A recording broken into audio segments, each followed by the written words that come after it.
Hello chess fans, this is Rick from Chess to Impress, reporting on round 8 of the 2018 Sinquefield Cup. This is what happened in round 8. We saw again 4 draws. Vasiliagraf Aronyan, Nakamura Karyakin, Mamedyarov Carlsen and Caruana against Anand all ended in a draw. Only Mamedyarov Carlsen went beyond the first time control. The draw percentage in this tournament is quite high. We have seen only 6 decided games in 39. What happened in that last one there? Grischuk against So, Russia against the USA. Grischuk started by arriving a few minutes late. Here we see the handshake, and here we see both players during the game. Let's have a look at what happened.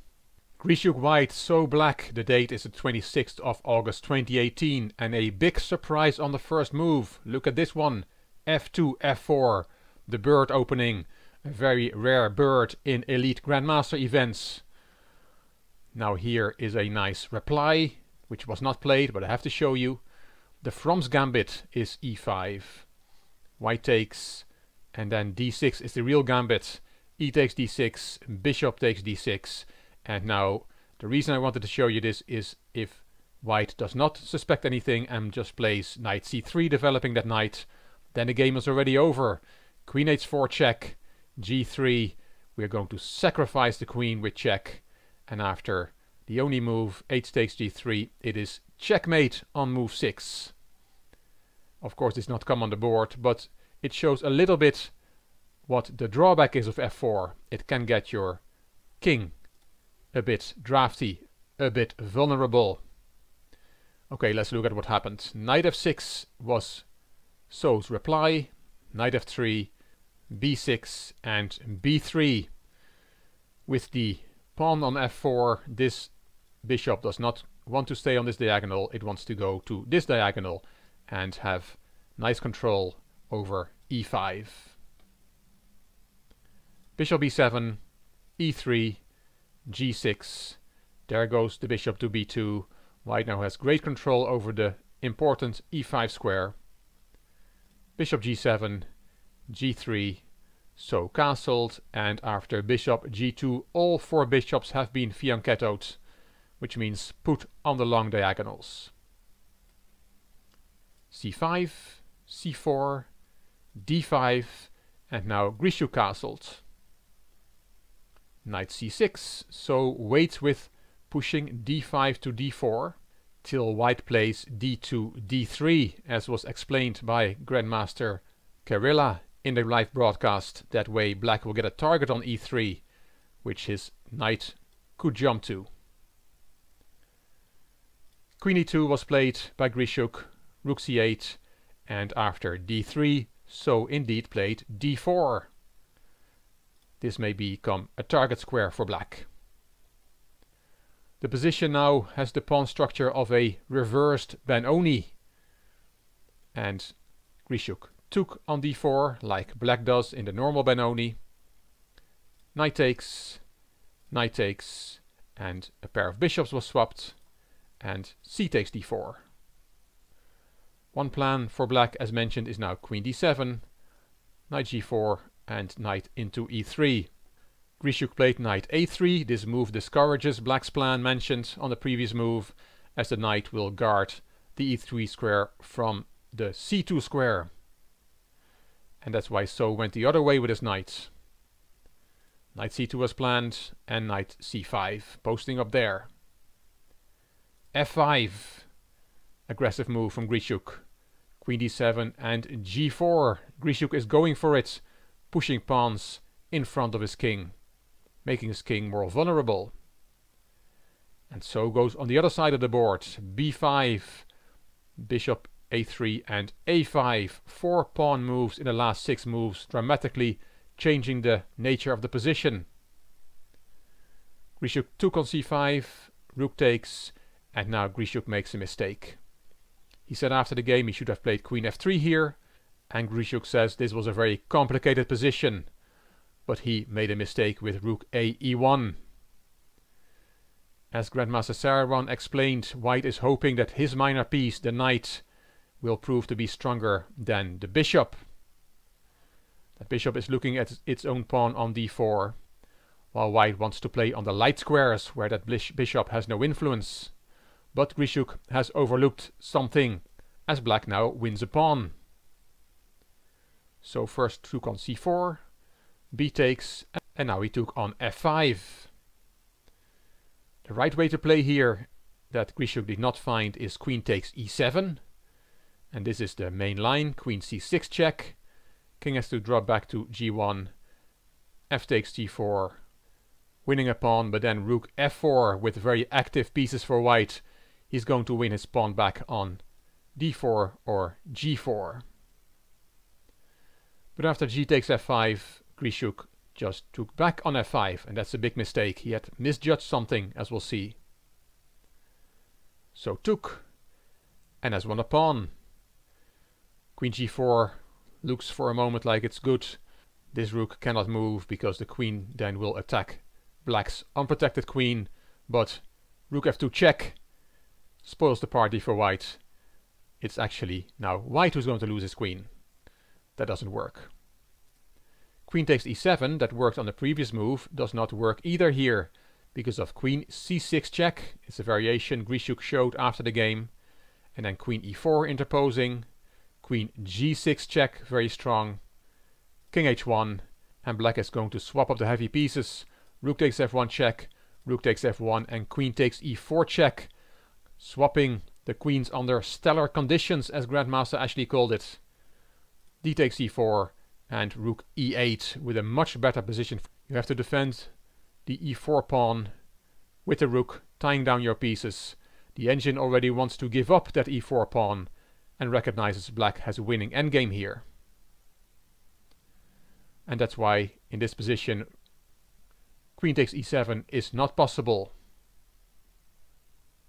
Grischuk decided to take on f5, and after queen takes f5, 7 capturing moves in a row, he's just a pawn down here. Taking on e7 does not work now. That's a blunder because that d pawn is hanging. Grischuk played queen f3. He will now have to defend this position. Queen g5 check, king h1, king h8, rook g1 hitting the queen, and a queen drop back to h6. Queen d5 from Grischuk, move 28. He had only 6 minutes left on the clock, so still had 18 minutes, but there were 12 more moves to make. Here white's queen is hitting a lot of pawns. a5, d4, f7 under circumstances. And queen b6 is the move that the engine wants to play, defending those pawns. Wesley So played a more active queen move, queen d2. That gives away the d4 pawn, but So can win the a pawn, and is still a pawn up, and now this pawn becomes very dangerous. Please note that taking on d3 instead is a blunder, because of the nice shot rook takes g7, taking a piece. If you take back, then there is a discovered attack on black's queen, with a winning position for white. So queen takes a2 was played by So, and queen e4 by Grischuk. Here Wesley So missed a big chance. Queen f2 is a very strong move, as given by the engine. So did not find it. He did not see this move, he said in his interview after the game. Here's a variation. Knight f5. That knight is very strong there. Bishop f6. And if you now take the pawn on e7, then we'll see this variation.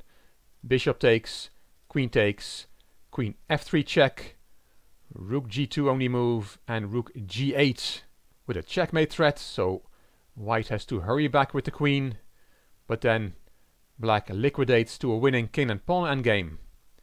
Queen takes check, queen takes, rook takes, king takes, and now the very important and very instructive move, king g7 or king g8, and black is in the box of the c pawn, while white is not in the box of the a pawn. This pawn is unstoppable, but if this pawn runs, it will be caught in time by black's king. Totally winning position for black here, but that king g7 move was quite crucial. So back to queen f2, and then knight f5 and bishop f6. As we saw, knight takes e7 taking that pawn does not work, it leads to a lost king and pawn endgame when all the pieces get hoovered off the board. Rook g2 is the move given by the engine, and then queen c5 with winning chances for black. Queen f2 was a very good chance for Wesley So, but he missed a chance. He played queen b2 instead.